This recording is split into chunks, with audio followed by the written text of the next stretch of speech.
Welcome back to my channel. I'm Hannah Blackwell, and today I'm going to be talking about all the books I have downloaded on my Kindle Unlimited.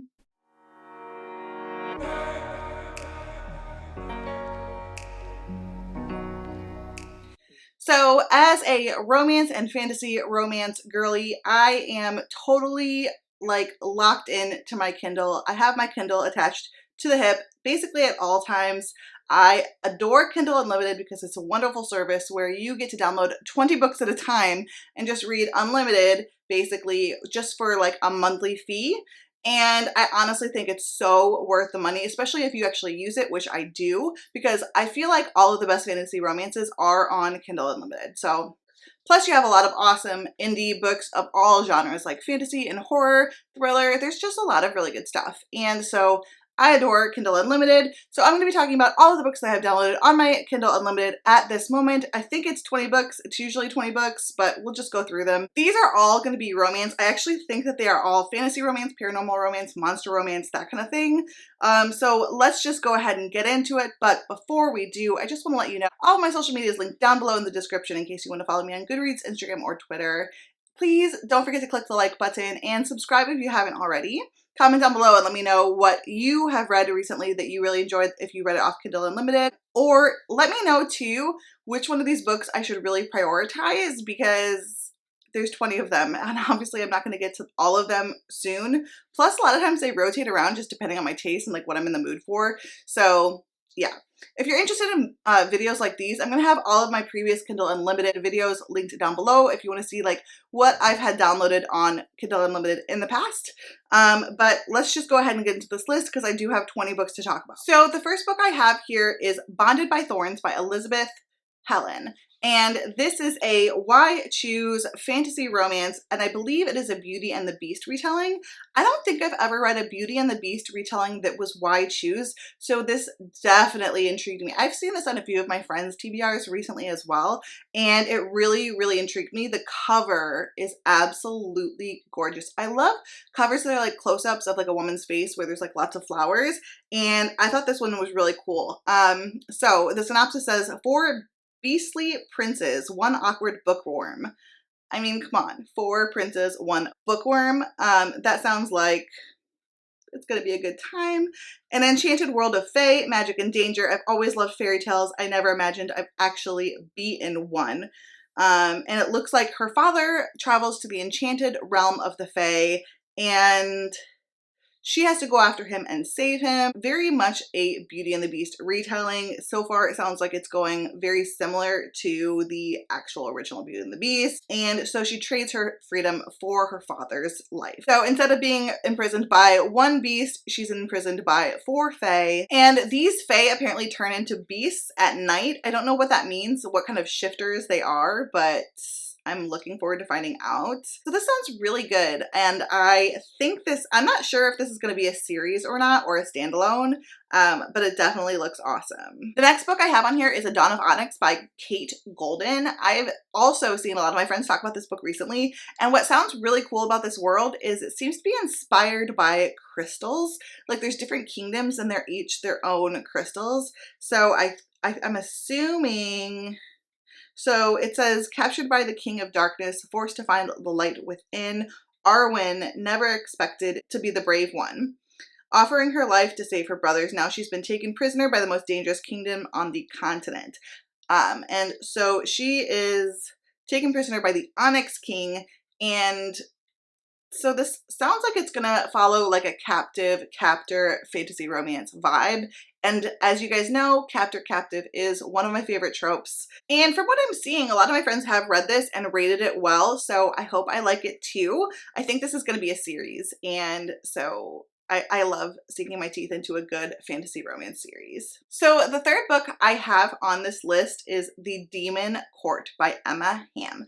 I have really enjoyed Emma Hamm in the past, and she has such a huge backlist that I really want to try to read, but she actually just came out with this book, and I've seen it all over Instagram. She's been doing an amazing job promoting it, and it looks like my vibe. And from what she said, she's raised the spice level for this book and for this series, and that's really what I'm looking for. A lot of her books tend to be kind of like lower on the spice scale, And this is about, I guess in this series, like each book is going to follow a different one of the 7 deadly sins. And the first one is the lust sin. So I think this is a lust demon, and it says, he is temptation, but she will not be tempted. As a child, Celine was left at the foot of the White Tower, given to the sorceresses who train those with magic. Her life has been spent honing her powers, but she can't fully join the ranks until she fulfills a single impossible task. Bring the Demon King, Lust, to his knees.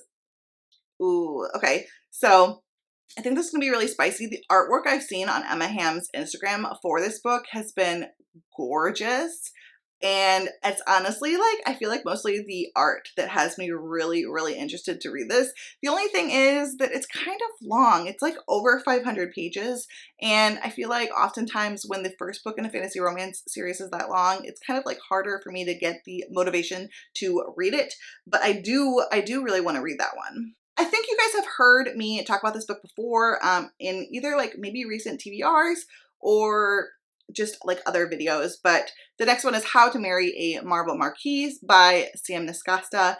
And I really, really enjoyed the Morning Glory at Milking Farm, and I want to try more of Sam Niscasta's works. And this one really interested me because it's a gargoyle. It's also a regency romance at the same time. And so I love the idea of meshing like monster romance with a regency romance, and I want to see like how that does. Plus, Sam Niscasta is really good with her spice, and I think her writing is really cute and fun. And I have read one of her books that was like a Christmas romance, and that one was not cute. That was just straight up dirty. That was like intense. So I know she can go there too. In the synopsis itself, it has super Bridgerton vibes. It says, Dear Miss Eastwick, on account of the unfortunate incident involving Lord Penburley and his valet at Lady Hartington's ball, Her Majesty has no choice but to deem your season a failure. So yeah, it's got super like Bridgerton vibes, and I just finished the second season of Bridgerton and I adored it. I actually liked it a lot more even than the first season, so can't wait to watch the third one. I hope it comes out soon. With no other suitors of an appropriate station and no dowry, you are hereby ordered to attend the monster's ball. So she didn't find the right suitor for her marriage, I guess, so now she has to go marry a monster. I don't know. That sounds kind of fun. And also the artwork for this too really had me. I feel like I'm really like drawn in by artwork when it comes to fantasy like KU romances. And so when an author posts really good artwork, I kind of like have to read it. Okay, so this book is a little bit different. What got me intrigued about it, and that was actually like a 1-star review on Goodreads that said like, if you like wine, witchy magic, and a cute romance, like, then you should read this. And I'm like, don't threaten me with a good time. That sounds amazing. This is The Vine Witch by Luann Smith. And it says, a young witch emerges from a curse to find her world upended in this gripping fantasy of betrayal, vengeance, and self-discovery set in the turn of the century France. And I don't know if you guys know this, but I went to France in college. I stayed there for a semester. My second major was in French. So I love the idea of a fantasy romance set in France. So for centuries, the vineyards at Chateau Renard have depended on the talent of their vine witches, whose spells helped to create the renowned wine of Chateau Valley. Then the skill of divining harvest fell into ruin when the sorcière Alina Bordeaux, or it's not Bordeaux, it's Bordeaux, really? Was blindsided by a curse. Okay, so this is just like witchy magic surrounding the growth of grapevines for winemaking. Like, I love wine. I love wine, I love France, and I love witches, and I love romance. This sounds like it could honestly be the perfect book for me. So I also talked about this one, I think, recently because this was on my Why Choose TBR, and that's Crowned by Blood by Mary Mystery. This is the third book in this series, and it's almost like an underworld-inspired series. There are vampires and lycans, and our main character is one of the daughters of the vampire king, and she gets in trouble, she messes up, and so she gets imprisoned in a tomb for a very long time, like hundreds of years. And then when she is arisen, she is bonded to, I think it's like 5 other lycans and vampires. So this is a paranormal romance that is a Why Choose, but it's about like revolution and war and politics, and it's really, really good. It's very interesting, and our main character in this series is a badass. She takes no prisoners. She is super powerful. She is just kick ass, and I cannot wait to see how this series unfolds, like how it ends. I'm very excited. Okay, so next I have The Beast by Jenica Snow. This is a novella and it's a Beauty and the Beast retelling, but I think the difference with this one is that the Beast is actually a beast. Like, he doesn't turn back into a man at the end, like he's just a beast. And from what I know about this, people have either loved it or hated it because it is just basically pure spice, pure smut. It's not got a whole much of a plot. It's mostly just super spicy monster smut.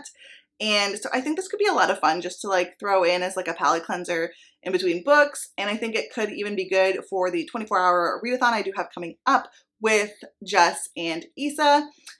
We're doing a 24-hour fantasy romance readathon, and that's going to be next Saturday, so the 15th, I believe. So we're going to be trying to be live for 24 hours, but it's going to start at 9 a.m. on my channel on the 15th, and we'll like rotate channels, and we're going to have people on for games. It's going to be a lot of fun. But anyway, I might want a couple of short books to read during that, and this might be a really good option. Another really good option for the fantasy romance readathon that we're doing is Tempting the Orc by L.V. Lane. This is another novella, but I think this is more like a novelette, and this is an orc romance. It says, he's my brother's best friend. He's also an orc. I'm a shifter and should be with one of my kind. What I want is green, fierce, and violent. With everyone but me. He's determined to resist. I'm determined that he won't. So I think this is just going to be spicy and fun. It says that it's a sweet monster romance short story set in this coveted prey universe with an omega wolf shifter determined to claim her gruff orc mate. Super sweet, super spicy short story. So yet again, I do want to try to read like a lot during that time. I think I'm probably going to read like a Zodiac Academy during it, but I think I'm going to want some like short stories to read in between too, some shorter stuff. So that's another really good option. This book I keep hearing about. Everyone is talking about it, and it is apparently amazing.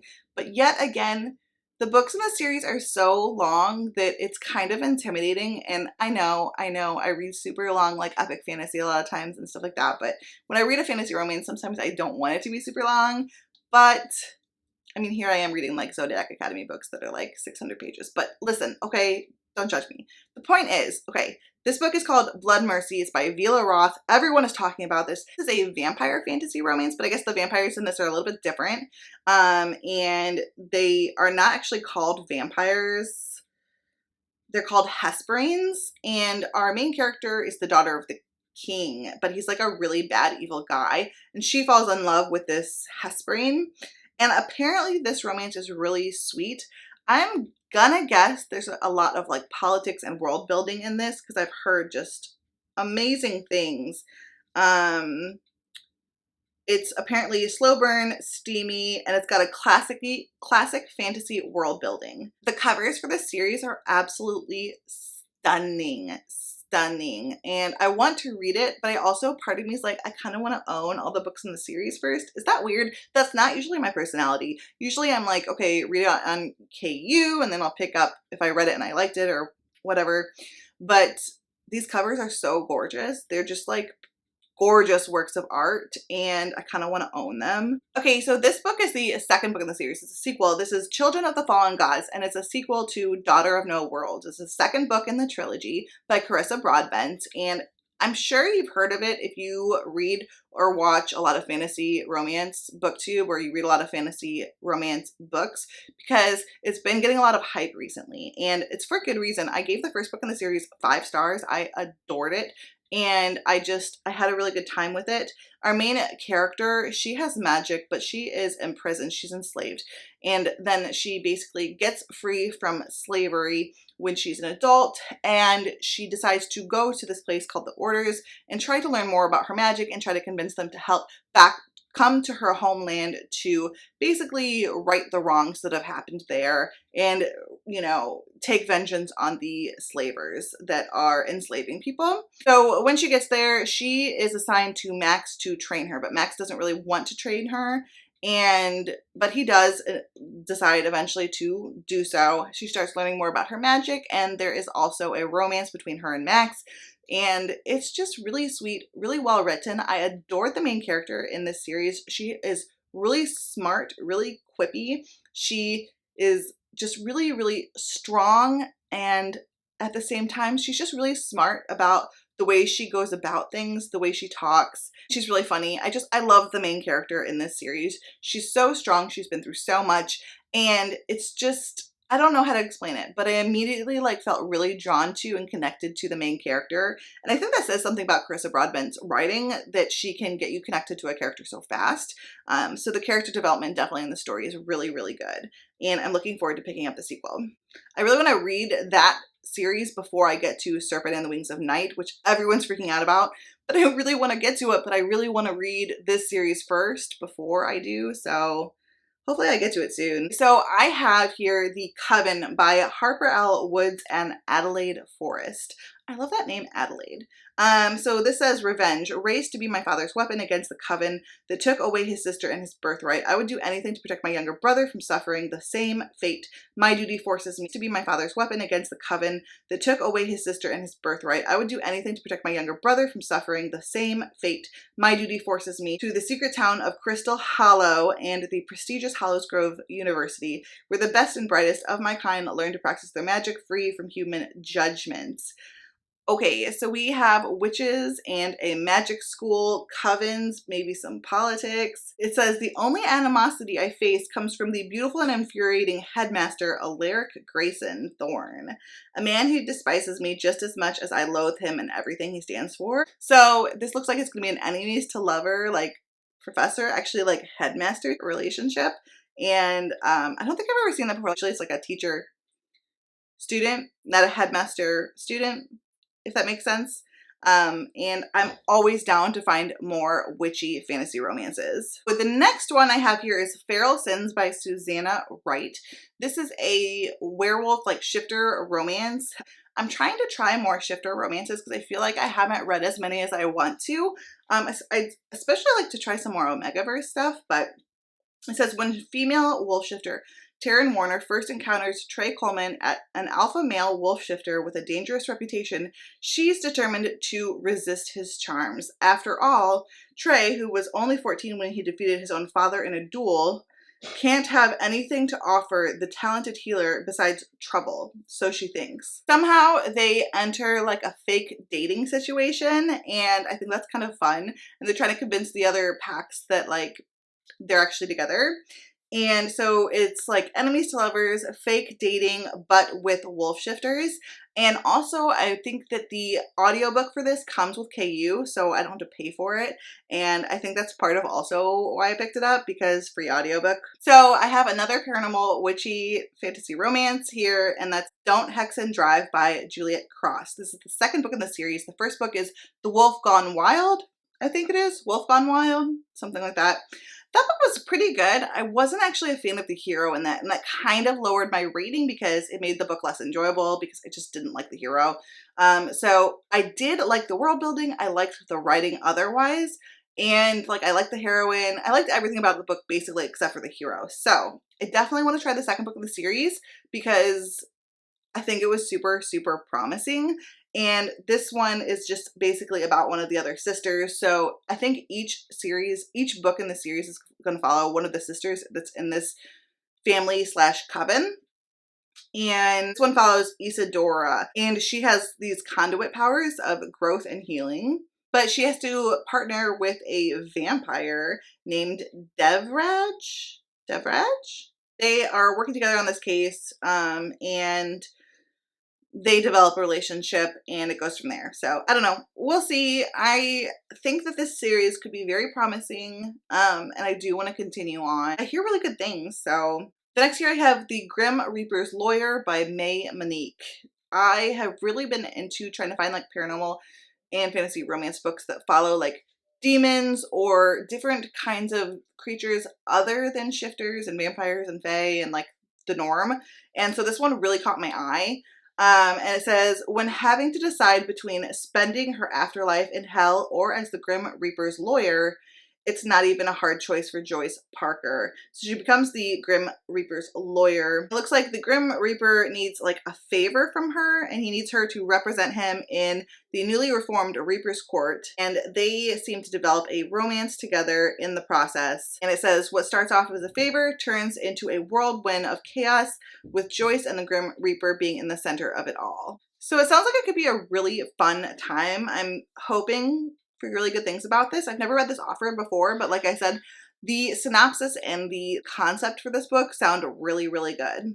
I have Glow by Raven Kennedy. That's the 4th book in the Plated Prisoner series. This is a King Midas retelling, and our main character basically has been held captive. She's been gold touched by Midas, but she thinks they're like in a relationship. She has like totally messed up from it, and so it's really hard to describe this book because of like the way everything goes down, but it's very, very interesting. It's really fun. And I love watching our main character grow through it because in the beginning, she's very weak. She's just trying to get by. She's just drinking. She's stuck in this gilded cage. She can't go anywhere. She still is trying to hold on to her relationship with Midas. And basically, shit hits the fan. And it's really, really good. I adored it. This is the 4th book, and the 5th one comes out in December, I believe. And so I would like to read this. I don't know. I think I'm going to aim for, because I don't want to go too long between reading Glow and then Gold when Gold comes out. But I also don't want to wait too long since I read the last one, which I read in December. So I might read it maybe in May. I'm not sure. Next I have A Court of Blood and Bindings by Lizette Marshall. I've heard amazing things about this series. It says they call him the Silent Death because he kills without sound and leaves none capable of speaking in his wake.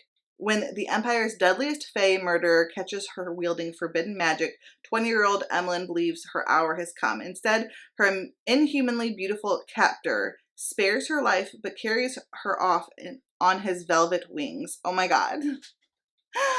I love this. This already sounds amazing. I don't even want to read the rest of the synopsis because I don't want to spoil myself. All I know is I have had some friends read this recently and adore it and tell me I had to read it. And so obviously I downloaded it. Next one I saw Becca read recently. It's House of Beating Wings by Olivia Wildenstein. And this is apparently like a Venetian-inspired fantasy romance. I guess our main character hears this prophecy about herself, and she's supposed to basically end up being queen or something. So she like goes after the prince. I don't know. Yeah, she kind of goes after the prince, and she thinks she's supposed to be in a relationship with him and get married because she's been given this prophecy that she's supposed to be the queen.